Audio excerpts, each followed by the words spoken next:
Hello, good afternoon, and welcome to The Law. This is your legal light and health law. With me, Samson Ladi Anyanini.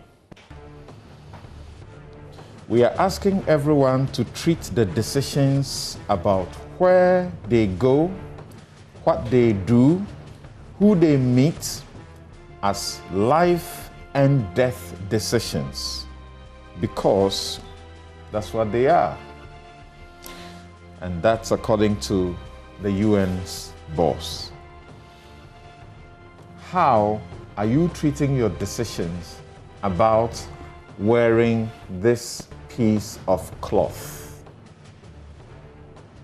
Are you waiting to be arrested and to be asked to pay 12,000 or up to 60,000, or to be put in jail for 4 years or up to 10 years before you realize that not wearing it yourself is sending yourself into coronavirus faster into your grave?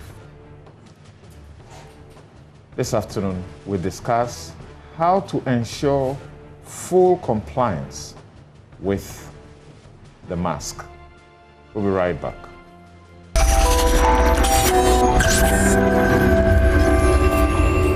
Now take a look and listen to this. The Regional Police Command have embarked on a special operation this morning and have been able to arrest 97 persons who were not wearing the face mask. We arrested these persons around the Tudu area, railways, CMB, Farisco, and its environs. What we observed was that when these people come into town, it is either they have the face mask, yet they will not put it on. So usually you see them putting the face mask in their bags or in their pockets. So they were all rounded up this morning, and some were made to buy the face mask or take the face masks that were in their pockets or in their bags and wear them. You think that the arresting and prosecuting will deter people, it will force people to wear the mask, it will help? No, better that you let the people should understand it. If the people understand it, then I don't think that they will force them. Because most Ghanaians don't like to do these things on their own, unless they are forced to. But the next step that we are going to take, we are going to have random stop and search on vehicles across the country. So you could be traveling from Tamale to Accra, or you could be traveling from Ho to Hohoi, or wherever, Kwamai to Kumewu, or you could be traveling from Medina to Adenta. It could be a commercial vehicle, most especially, but it can also be private vehicle. For as long as we see 2 or more people on the vehicle, any police officer in uniform can stop you, look at whether you're wearing your mask properly. If not, you will be brought down. And if the driver is wearing properly, the passengers who are wearing their mask properly will be made to go. Until you find your mask and adorn it well, you cannot board the next vehicle.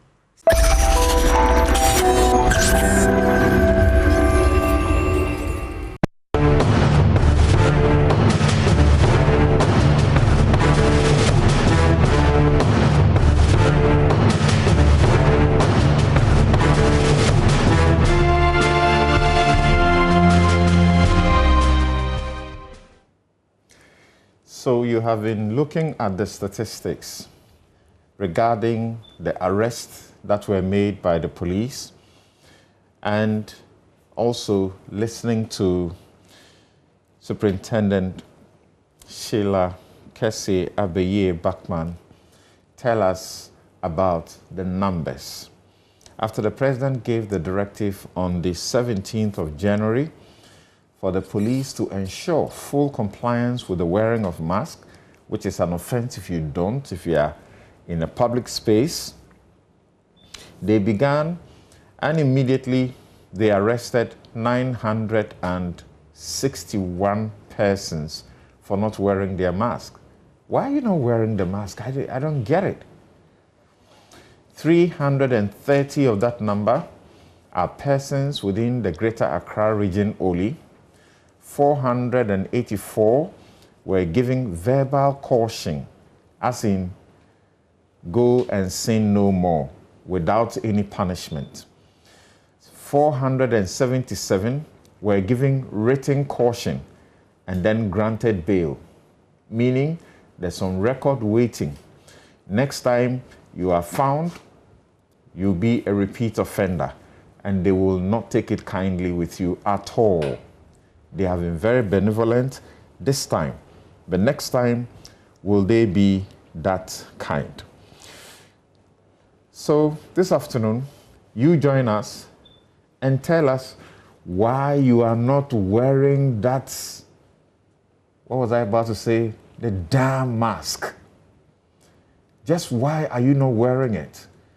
People have seen Archbishop Nicholas Duncan Williams making it double. He's got N1 and he's got a surgical mask on top of it. And they are asking themselves, that's a man of God. Why is he wearing double? He says it is common sense that teaches him that he needs double mask in a certain place.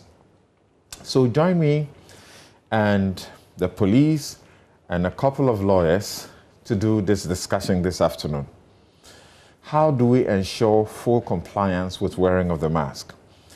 Joining me in the studio is Superintendent Elvis Bauer Sandongo. He is MTTD Commander, Kaneshie Division of the Ghana Police Service. Thank you very much for making the time to join us. Thank you. Great. Now, joining us via Zoom are two lawyers who were with us on the show last year when we discussed the same issue. They are Mrs. Rosalind Kalaji of the A Partners at Law and Andrews Doji Adugu, State Attorney, Volta Region. Ladies and gentlemen, thank you very much for making the time to join us via Zoom. Thank you for having us. Great. Hello, Andrew.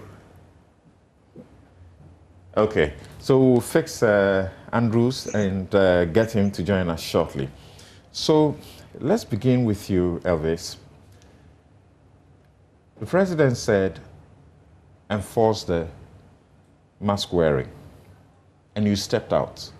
It does appear you didn't have to go far, and you were rounding up many people.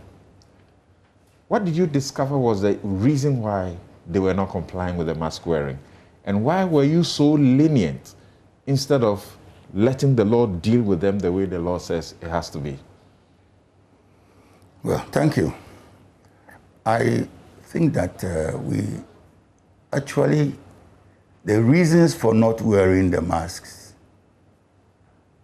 are issues that will have to be researched, because the law is punitive enough to be able to ensure voluntary compliance. Unfortunately, that doesn't seem to be working. And my own observation is that the youth in particular are not in compliance. And that is because of the information that was available in the earlier variant of the COVID. That for the youth and younger people and children, that particular variant was very lenient on them. Now, since we got into contention with other variants, we don't seem to be sending out enough message for the youth in particular to understand that times have changed and that this time even babies can be infected and it can be fatal. That's true. The Confanoche Teaching Hospital alone told us this week that 9 children have been infected. Yes. And so that will mean that parents will no more have to look after themselves only, but even as young as infants who are born today, including older children that are under their care. And I think that the education must go down very thoroughly and very quickly before because the youth are more gregarious. They socialize more, they have many activities that bring them together. That's right. And so they go and get it and bring it to their parents at home. So I'll get you to explain to us why you stepped out, you arrested so many people, and then you decided that you deal with them leniently rather than allow the law to take its full course. At least each one of them would have been paying 12,000 Ghana cedis, the least. Now, let's get Rosalind's perspective. From where you sit, why do you think people find this difficult to comply? A matter of life and death. Wear the mask so you save yourself. People say, no, we won't wear it. Arrest us. Thank you, Samson. What do I say? I think that we are just being lazy. That's how I'll put it very simply. We are being lazy. A lot of people think about the discomfort, that they would experience when they wear the mask. Of course, Ghana is hot. You are wearing the mask, walking up and down, trying to do business. You sweat underneath it. So it's quite uncomfortable, but you have to ask yourself, what exactly are you trying to, prevent? Are you willing to sacrifice, a few hours of discomfort and then go into the ICU? And even you don't know whether you can even get space in the ICU to start with. So the ICUs are full now. Everywhere is full. So all I'll put it down to is that we are being lazy. And we think that when we see the police officer, we can just pull it up our nose and then that should be fine. But we are deceiving ourselves. And we'll have ourselves to blame, if we have to be infected by the virus and have to go through it. Fact is, you don't know how you would react, your body would react to the virus. I've read of people who have lost all their hair as if they were cancer patients because they got the virus. Maybe because in Ghana, we are not seeing, the full picture of what is actually happening in the ICUs. We seem not to be scared, and we put it down to, I'm uncomfortable, so I wouldn't wear it. That's how I see it. Right. Okay. Now, take us back to the first time we had to discuss this issue and tell us what the law actually says so we are reminded what the law requires of us and may begin to renew, our hearts, so to speak, and minds to begin to comply. What does the law say? Simply, the law requires of us, to observe the safety protocols. Very, very basic. Wash your hands with soap under running water. Yes. Ensure that when you are sitting in a public gathering, that you are a few meters apart from one another. Make sure that you are always wearing your face mask, and just all the social distancing protocols, etc., etc. So basically, that is what the law is or has been, and it still is today. When you listen to even the president's updates that he has recently given, he stressed the wearing of the mask, the observance of the safety protocols. And I believe that if we would adhere to those things, like he said the last time, there would not be the need to, have a lockdown, because the lockdown looks like it may be happening, and we are all scared because it will affect our pockets and then the economy as a whole. So the law has not changed. The sanctions remain the same if you flout them. So it's up to us to just be very careful. In fact, Samson, I was surprised when I saw in the first video that you showed that when the police arrested the people who were not wearing the mask, they had gathered all of them and still, several of them were not wearing the mask. Yeah. It's very serious. It's very serious. Yeah. Yes. And Andrew just got his line fixed and he joins us. Andrew Adugu, thank you very much for making the time to join us. Thank you very much, Samson. And a very good afternoon to your panelists and your viewers. And great. And that's a very clear line. Now, as a state attorney, Sometimes you are the one who will lead us to the court and ensure that we are put behind bars or we are fined.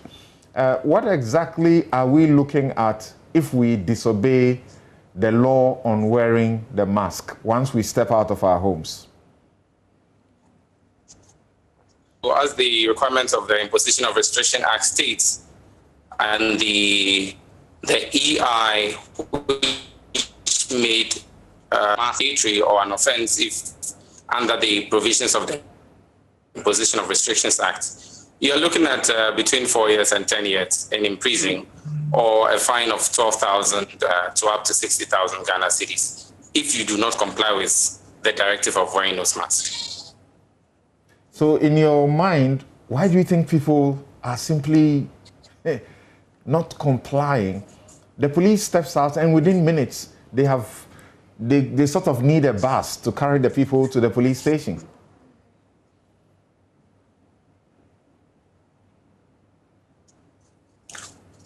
Well, I think the first thing we need to look at is, one, it's uncomfortable. We are not used. The third thing I'll probably look at is that implementation has been quite on the low side. And what I mean by implementation, I'm talking about the enforcement. So if you have a lot more enforcement and we do a lot more of the punishment, we will get people to comply. But the challenge is that the punishment is not an easy one. So even with the law enforcers themselves, you tend to feel some form of sympathy for people if they are not wearing them to court and they may be fined 12,000 Ghana cedis or 60,000 or even be in prison 4 years. I mean, it's something we all think about. Yeah. Okay. So in the latest 2 sets of COVID-19 reporting that we have had, now we know that we have 4,665 active cases. We have 405 people who have died. And in the latest report, as many as 1,544 new cases have been added. That is 747 on the 26th and 797 on the 27th. There were also 15 mortalities, as in people dying, in the 48-hour reporting window. 8 on the 26th and 7 on the 27th.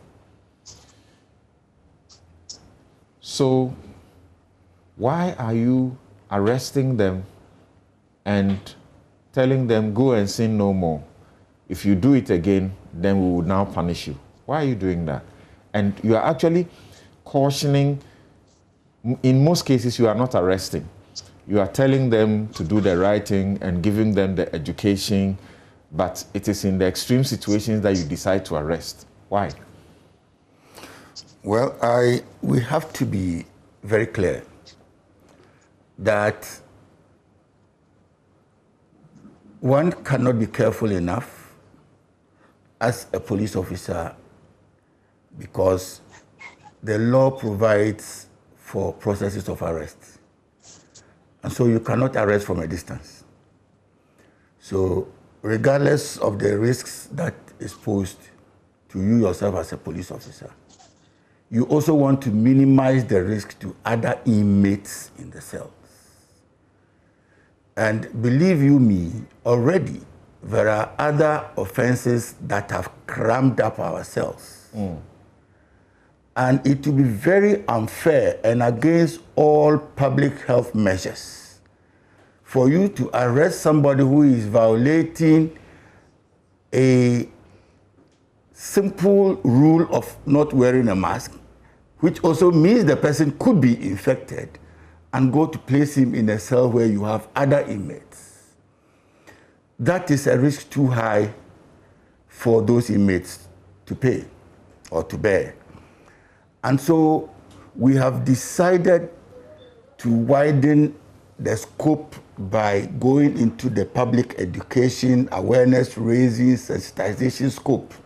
I have checked your social media handles as Yes. the Ghana Police Service. Yes. And I've seen that there's a flood of education, awareness creation material, Yes. rather than threats of arrest. Yes. And so that has been the shift. It is not a permanent shift. I mean, it is just something very temporal.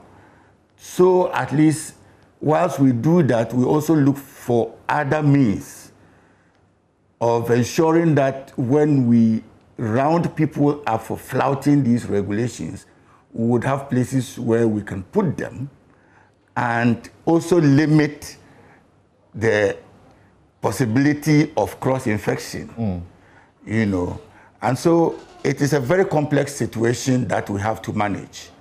And for now, we have decided that in the absence of any strict regulation as to how and where to place those people, we would join the media, the NCC, and all of those people to do the public education.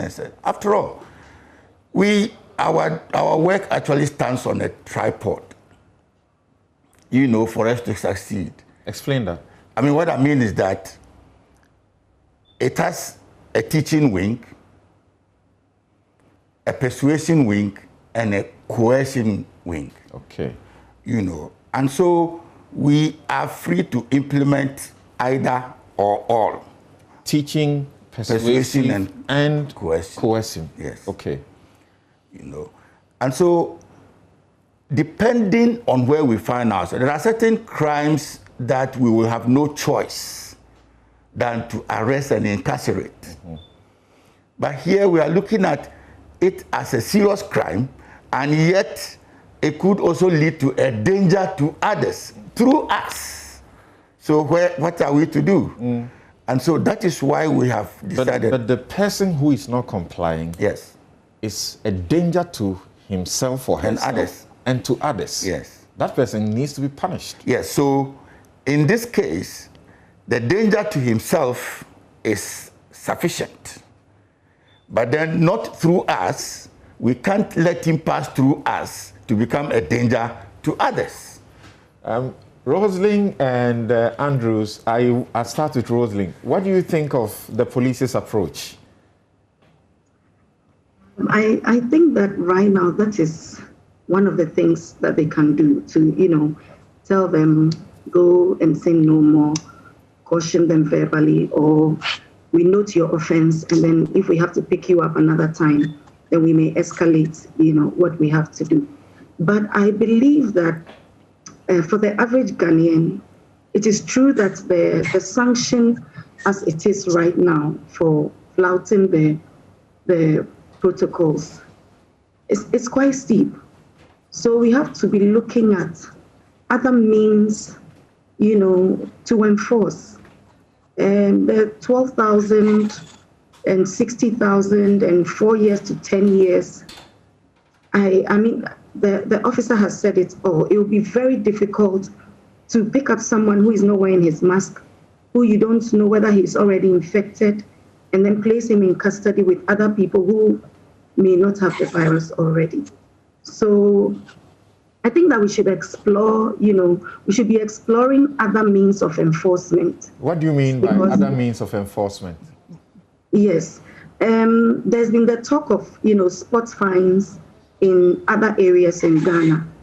And I know that my co-panelist is in a region that is championing a cause as such, where the municipal assembly has made certain bylaws, you know, to, you know, give spot fines when you're not wearing the mask.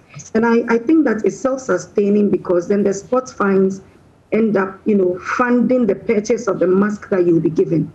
So I think that we should be looking towards those kind of, you know, methods to enforce. How about when you are in town and you see someone not wearing the mask? We should take it up as individuals as well to stop and ask the person to wear the mask, you know, before we move on. I do that personally.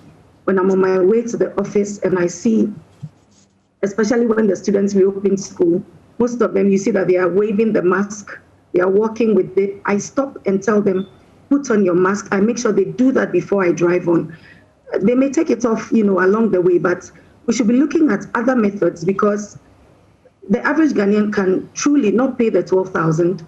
And even if you have to find you have to incarcerate the person, then it becomes even more dangerous. So let's be talking about different methods to enforce. Right. People have also suggested when you stop the person not wearing the mask, can you ask them to do some small communal labor? Maybe clean out the gutters. We'll teach them a lesson to always be in their mask.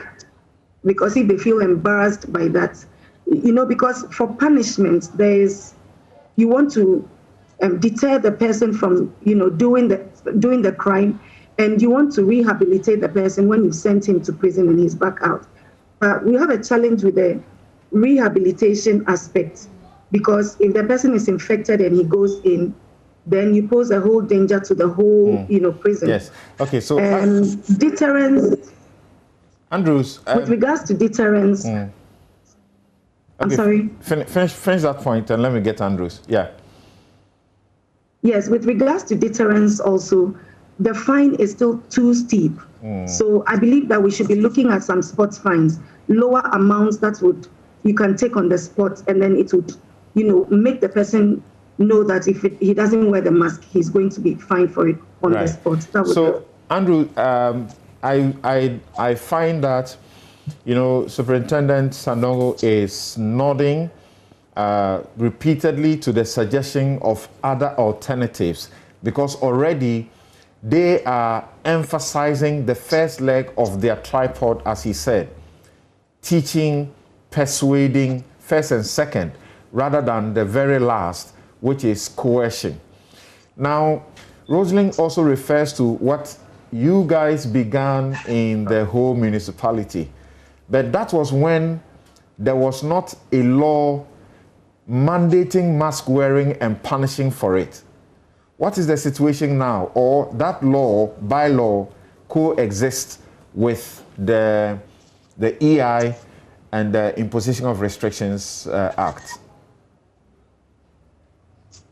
Well, that particular bylaw is still assisting in the whole municipal assemblies laws. It's still assisting. Great. But the challenge was with the implementation.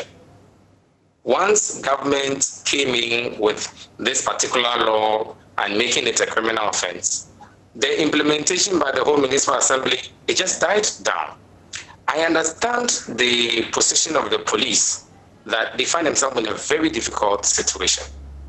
I think that this is the time I have to add my voice to the call by the Ghana Bar Association for a reduction in the punishment that was meted out to, or punishment to be meted out to persons who flout the regulations or who flout the provisions of the law. We need to quickly amend it, provide a lower form of punishment, provide spot fines, just as Rosalind has said, and make masks available, not just a mask, but probably box of masks, so that when the person takes it, he has a lot more to be able to use. So not just one, not just two, but you have it a lot so that people can comply. That is one. Two, we need to step up publication of those who have flouted the law and how we have dealt with them. It's important for people to know that, yes, if you flout it, the police will get at you, and we are going to implement the law to the latter. But just as we mentioned, the police are finding it difficult because, in fact, we don't even have holding rooms for them in the police station. The courts may be inundated, the prisons are so choked. So this is time, it's a public health issue. So we need to educate people, and we need to make sure we implement it in such a way that people find it easy to comply. And all those places that people gather in the churches and other things, we shouldn't just leave it to the police. We should all police this particular matter, because we are putting all of ourselves at risk, and we should all get involved. We shouldn't leave it to the police. Remind us again, what exactly is this bylaw in the whole municipality, which is they have reduced the implementation, and even though which has received a lot of commendation. what is the parameters of it? So the whole municipal assembly had as part of its bylaws that if you fail to comply by a government health directive or a state health directive, then you are likely to suffer a fine. Then the fine regime was about 120 cedis and over. But when Corona came in, they decided to make the spot fine 20 cedis. And once we get you, you pay the spot fine. And after that, we give you mask. In fact, they had provided masks. So people are actually complying. And it's as if the spot fine that you pay is just like paying for a number of masks that you will use. And because it's a municipal assembly and they know how they go about their task force, a lot of people were complying because it is within our locality. And I believe if a lot more assemblies get involved and probably make changes to their bylaw or make provisions for these in their bylaw and get actively involved, we can cause a change, because in any way, the economic effect on the assembly is one of the things we need to take into consideration. The drain on the resources of the assembly and even the locality that we find ourselves is something that the assemblies must see as a concern. And I also think traditional authorities, the Christian Council or the various churches and the various religious groups should take this thing very serious. State functions were in those marks. So we should step up the enforcement and the education in our churches and various religious places and ensure people comply in our localities. Right. That's where we start off from. When we start telling people... Right. And Superintendent Sanongo, I realize that as the lawyers talk, they talk about things that will make your work easier for you. Yes. And yet you need somebody or some authority to say this is how it ought to be done before you'll be able to do it that way. Presently, you cannot pick up anybody and say, pay 20 cedis, take 1 or 2 tray face mask and go away. No. So what should we do? Well, so this is part of it. I mean, I believe that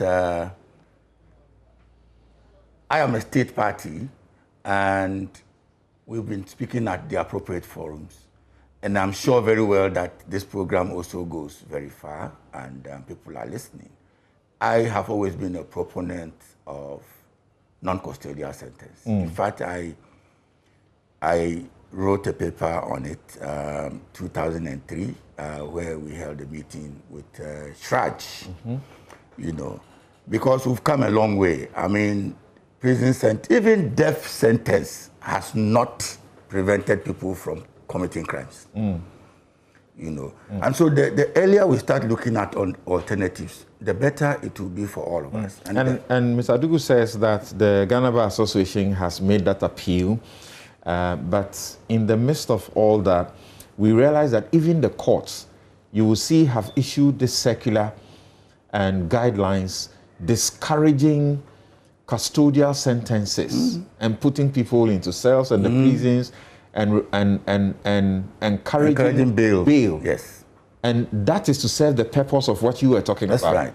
That you don't have to bring in new people who may be carrying the disease and spread it. Yes. How do we ensure that this is sustained, is actually commenced and sustained as part of fighting this disease? Well, commencement, yes, we have, but sustainability would depend on how things go from now. Assuming we all obey these simple public health measures intended to reduce infections among the population, and then by July, you know, we all get up and there's no COVID. Life will definitely be different and enforcement will adjust in relation to the situation that we find ourselves in. Okay. You know, but then as things stand now, I shudder to think of this artificial situation that are painted for July. Unless we all rise up and really take this fight or take the bull by the horn. Right. Yes. As they talk, the lawyers appear to acknowledge the difficulty that you face as police, even in implementing this law. We will take a quick break here. When we return, you will join us by phone. You have any questions about the law, about anything about how to ensure full compliance, join us. The line to call or the number to call will be 030-221-1691. 030-221-1691 or 2, as you find on the screen. Our guest, Andrews Doji Adugu, is state attorney in the Volta region. Mrs. Rosalind Kalaji is with A Partners at Law, and Superintendent Elvis Bawa Sandongo is MTTD Commander, Kaneshi Division. We'll be right back.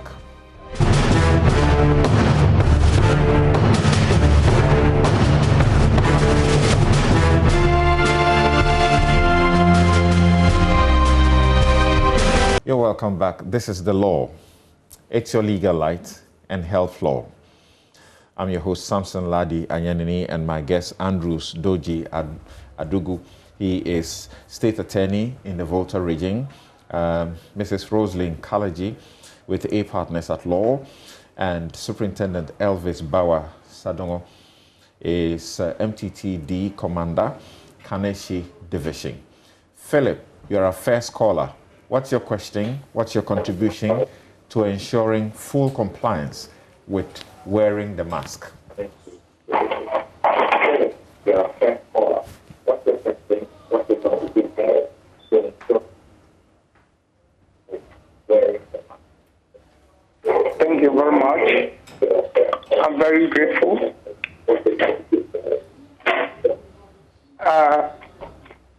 My contribution is that. Hello, can you hear me? Listen to me directly and speak to me. Don't listen to the television, it's delayed. Thank you.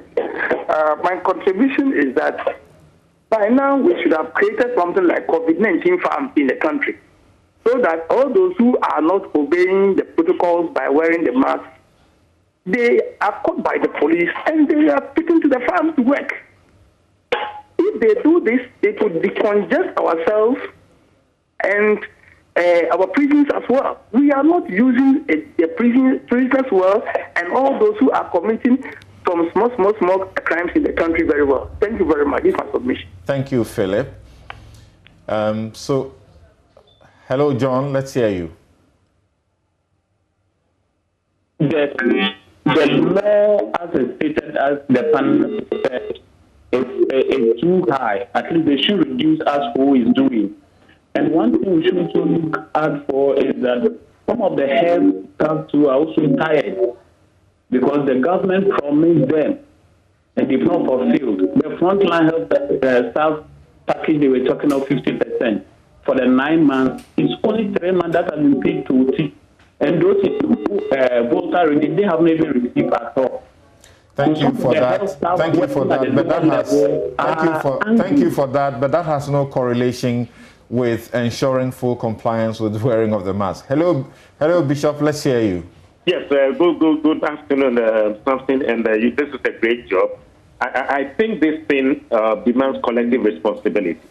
Both citizens and government should collaborate to be effective if we really have to combat this enemy. Number one, human beings by nature are disobedient people. That is within the DNA of human beings to disobey laws and rules. Therefore, if people relax, there's no way there can be conformity. Therefore, we need aggressive leadership, a daring leadership, a benevolent dictatorship leadership in this crisis. This is not a normal situation. The enforcement should be, one, organizations and companies where they do not conform to this mask and the social distancing and what have you. We should come up with a fine regime where they can be fined. The company should be fined, and then income from those monies should be put into the National COVID Fund. That can sustain and take care of the patients who have been affected by COVID. Thank you. If a church refuses to conform and then they are arrested, they should fine the church so that all these monies can go into a fund for government to sustain. The passengers in the vehicle must also... Thank you very much. In fact, the law is not only on mask wearing. If you do not observe the protocols of hand washing and sanitizing, among others, including social distancing, particularly as an organization that is allowed to operate within this period, you will be flouting the law and you will be punished. It's maybe a bit heavier. Hello, Hassan.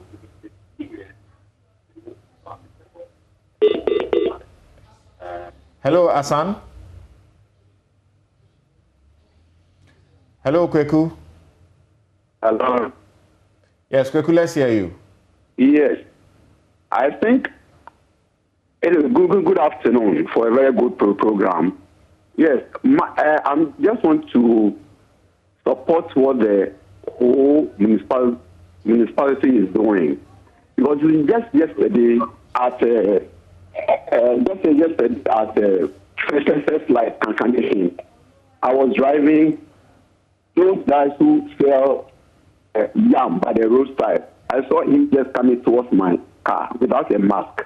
And I told him you should put on the mask before talking to me. He got offended and then started selling insults at me. I feel the police should go, honestly, just 20 cities, you find them 20 cities, the next moment they won't do it again. All right. I believe no amount of education will change those guys. You know what he told me? These are you people who have brought the virus to Kankana just because I was driving a car. So I have the opportunity to travel outside, and therefore, yes, it's a disease for the so-called rich. Okay. So I thought. Okay, thank you. Hello, Solomon. Yeah, hello, Mr. Sampson. Please, I want to ask, does the law also include civilians who see police officers or soldiers who are not on those pass? What should they do? Okay, thank you very much. But always think about yourself first. Right. Who is next on the line? Or we pause here and take a couple of explanations. Hello, Robert. Hello. Yes, let's hear you. Please, those who are not wearing the nose mask, I think we should give them a necessary punishment. So, and we should stop taking money from them. Okay, thank you very much. He prefers custodial sentence. Yes, so what do you say about that question? If I see, a soldier or a police officer, a law enforcement, officer who is not wearing it, what should I do? Well, we are all bound by the same law. Right. And it might not be confrontational, just like our own approach where we are asking people to put on the mask and all of that. You could also remind whichever officer that you meet that, officer, you need to wear your mask, before you get closer to me. It's straightforward. But then if, it will lead to any problem, then you might have to report the person to the nearest police station, and the most senior person there will take action immediately. There was a suggestion from Rosalind and other people about, not arresting people. If you find them give them some work to do, as in communal work. Yes. If that has to be done, how will it be? Will it be that you just see somebody and you say, you are not wearing the mask, go clean up the gutter, or there has to be a certain process and a conviction by a court before that will happen? That appears to me to give a semblance of a martial law situation, where an officer is clothed with the authority to become the judge on the street. and then to sentence the person straight away and issue a punishment on the street. That has the possibility, in fact, the probability of becoming chaotic. And so if that has to be done, it has to be set out properly in law and by law. So those we have seen in videos who are using whips on people because they are not wearing a mask. That is totally unacceptable. Unlawful? Yeah, it is. Because look, Samson, we have seen people go to prison for murder and spent 30-some years just for them to be released for having nothing to do with that. Right. And that is why you and I are concerned with the law. Okay. And so if people are not given the chance to defend themselves and to explain and to be heard, and for a proper, person clothed with the authority to come out and say, yes, this is what you have done and you must be punished this way or that way for it. I am saying that whoever is stronger, or a group of people who are stronger than a group of soldiers, will catch them up and beat them mercilessly.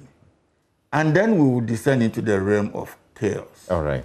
And just what he just said, remember that Superintendent Sheila Kessie Abeye Bakman, the police public relations officer, when she was giving us the statistics, among others, she said that 453 were put before court. And out of that number, a whopping 237 were acquitted. What that means is that even though they were arrested and presumed to have flouted the law, when they were placed before the court, they gave their defense and it was found that they were not guilty, so they were acquitted. As many as 237 were acquitted and 144 were granted bail by the court, and then 70 of them were convicted. Hello, we have Ibrahim on the line. Let's hear Ibrahim, and then after Ibrahim, Abraham. Let's hear you two quickly. Hello? Hello, Samson. Good afternoon. Good afternoon. Is this Ibrahim or Abraham? This is Abraham. Yes, Abraham, let's hear you. Okay, Samson, first of all, I want to congratulate the police officer for his ableness in explaining our point. Number two, I want to ask the state attorney whether our understanding is that the EI 64 and 65 were supposed to be renewed. Are they supposed to be renewed or are they applicable? That's all. Okay. If they are not renewed, you don't care that you should wear your mask, whether renewed or not. But that's a good question, Abraham. Is Ibrahim still on the line? Okay, we lost Ibrahim. Okay, so Andrew and Rosalind, let's hear from the two of you. Starting with Andrew, the question was directly to you. That, as we speak, is there an EI in force for which, if I don't wear my mask, I will be arrested and prosecuted? Yes, Samson, there's currently an EI in force. I think it's EI 395. That's the current EI which governs the wearing of mask. It came up somewhere around the 21st of December last year. That's currently the EI which is in force. And the interesting thing about that will expire in March unless the president extends it again, right? Exactly. Okay. That is the position. All right. That will expire in March unless the president extends it. Okay. But the interesting thing about the first EI, which mandated the wearing of face mask, mentioned face mask, face shield, and any other face covering. Now, the current one we have has taken out face shield. It talks about a face mask and any other covering on the face. Right. So people should understand that the shield, which we felt was probably, once you're wearing the shield, you are within the law, is quite problematic. And whatever you are using to cover your face, the face covering must cover your nose and your mouth. So aside what you would refer to as a nose mask, which covers your nose and your mouth, if you're using any other face covering, it must cover your nose and your mask. Great. So if you're wearing a mask which doesn't cover your nose, you are flouted the law. Great. If it doesn't cover your mouth, you are flouted the law. If you do not have a face mask, have a face covering which covers your nose and your mouth. So therefore, there is the possibility that you could have a face mask, you could have a face covering on, but will still be deemed to be flouting the law because you are not wearing it properly. Now, Rosalind, it does appear that the lawmaker in this regard from the presidency has heard the complaints that the science does not support face shield. So face shield has now been removed from the law, leaving only face mask and any other face covering. Is that so? That is my opinion as well. Yes. And so I would like to add that even if you don't have a face mask, I think that having something like a handkerchief or a bandana for when you don't have the money to purchase one, you could actually employ those in covering your nose and your mouth completely, and that should suffice until you can actually get the types that we have to wear now. But you must ensure it is very clean, right? Otherwise, you are avoiding the law, but you are endangering yourself. That's right. That's right. Okay, let's take these last two callers. Hello, Na. Hello. Yes, Na, let's hear you. This is an observation. I have observed that in the evening, nobody wears masks. So I want to find out from the police whether the law does not apply in the evening, because everybody goes off mask in the evening. Really? Okay, that's a good observation, but night or evening, if I'm out, I'll wear my mask. Okay, yes, the last one. Hello, Robert. Okay, we lost Robert. Yes, that's a question to you. Oh, well, I mean, this is it's actually not a question. I won't take it as a question because she has generalized something that she observed probably around her own community. But law exists 7 days a week. Well, 24 hours a day, 7 days a week. 52 weeks a year, and 375 or 76 days a year. For as long as you're moving out of your home. There is no time limit if you are going into a public space and you are going to talk to someone else, just cover your face with a face covering. And to add to what the lawyer was talking about, shield. The shield was supposed to be complementary to the mask because of our eyes, just in case something drops in. But then people then used it as, a replacement for the mask. And once the virus aerosolizes, any space around, it can go in. That is why... That is when it's in the air. Yes. Okay. And that is why you are not supposed to turn this handle that goes around your ear this way. Once you twist it, it creates a space at the side, and it exposes you to dangerously. Okay. And so people should desist from you. It must be worn properly. All right. Yes. All right. So, lady and gentlemen, can we hear you in some 30 seconds or 1 minute each, at least, as to what will be your concluding remarks towards galvanizing all of us to ensure full compliance with the wearing of the mask. Start with you, Rosalind. Well, I'd say let's continue with the education. We shouldn't stop here. The signs that we post, no mask, no entry. Let's probably have them in as many different languages as we can. And we should just know that we are protecting ourselves at the end of the day if we wear the mask, and make sure that others around us as well also do so. Thank you. Yes, Andrews? We all need to comply with the COVID-19 protocol wearing of face masks, face covering, social distancing, and doing all that we have to do to protect ourselves. I think that government, as a matter of agency, needs to review. We need to help the police to ensure that people comply with the requirement. Traditional authorities, church leaders, and anybody in authority at home, at church, and anywhere you find yourself. Thank you. Thank you very much. Let's take the very final words from Superintendent Elvis Bawa Sandongo. Well, so I think that, first of all, this is a very nice program. And we want to continue to do the public education and all of it.